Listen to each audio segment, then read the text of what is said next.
I am here now with Chris Knox from the Firearms Coalition in his home state of Arizona at the Gun Rights Policy Conference. And I wanted to talk to Chris today about a book he wrote about his amazing father called The Gun Rights War.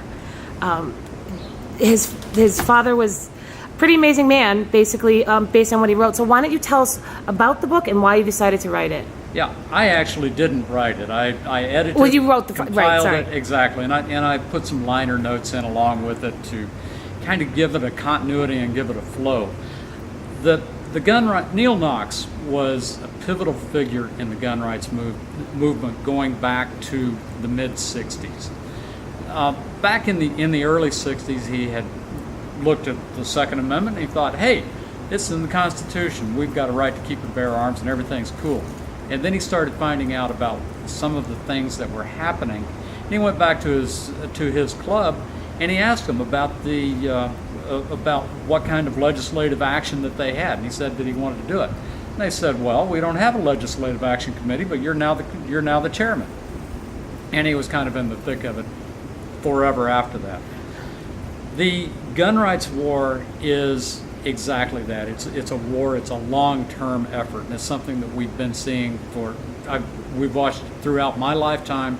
It's something that I expect will continue on. We'll never win it, but God willing, we'll never lose it either. What this book is a compilation of his writing going back to 1966, when he wrote a two-part article for Guns and Ammo magazine that was a reaction to the Dodd bill, which eventually morphed into the 1968 Gun Control Act.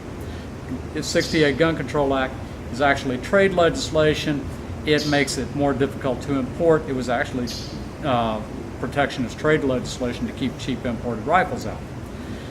Through the years, we've seen every way there is possible to ban guns. Whether that ban comes under the name of an ammunition ban, whether it's licensing, whether it's trade restraint, whatever it is, we've seen it happen. And so now it goes through that cycle, and now we're seeing the cycle come around again.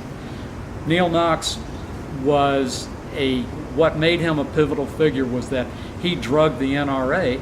Our friends at National Rifle Association did not always want to be at the forefront of the gun rights war. They wanted to be a shooting organization, conservation organization.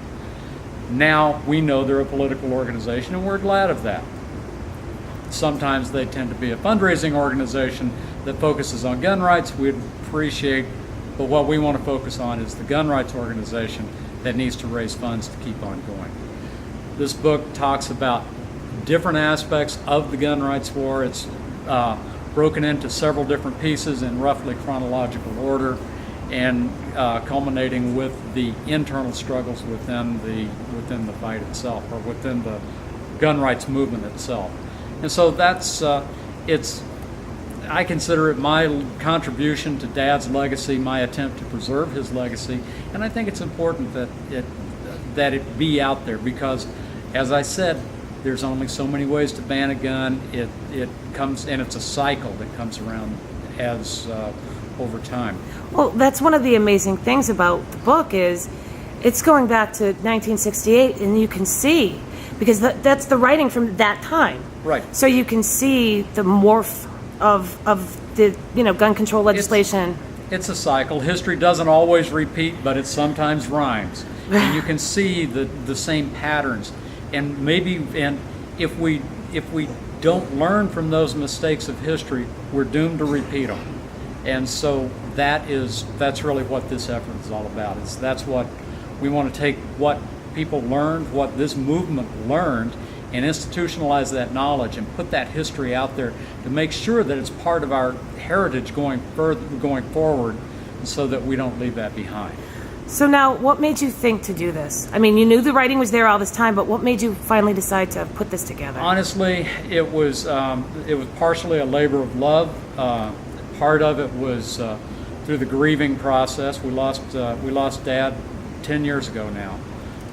Lost him to cancer, and I had already started. I had a lot of notes put together, and he and I had talked about it.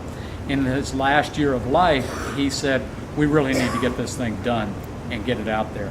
I got it actually published 4 years after his death in 2009. Honestly, this book has not found its audience. It needs to find an audience because I think it has important stuff in it, and it needs to be put out there. I want to make sure that everyone in the gun rights movement know who Neal Knox was, what he did. Part of it is family pride, I'll admit, but part of it is also there's institutional knowledge here that the institution, the movement needs to keep in touch with.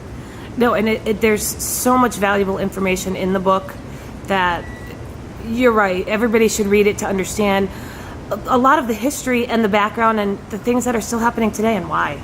Absolutely. So it's not just a history, like you said, it's a cycle, and you can see what's going to happen. We can almost predict the future, right? We have a pretty good notion of what the next move is going to be, and it's inside information. Let's go ahead and we already know there's only so many ways to do it. Let's follow it. Let's not be surprised every time let's not wake up in a new world every morning. Exactly. Now, do you think you're going to do anything after this? I need to get the format. It's right now it's in pulp. I need to get it onto an online version. Absolutely. So it's an ebook function. I read a lot of books in ebooks that I wouldn't read if they're in pulp form because it's just hard to get to. Right. So I'm going to do the same thing with this one, and I'll be putting out announcements. I'll let my friends in the press know this knowledge needs to be out there. Excellent. Thank you so much for your time today, and thank you for getting this out there because like I said, I started reading, and it's amazing the historical aspect, but the things that are still happening today. Thank you so much, Kim. I appreciate it. Thank you.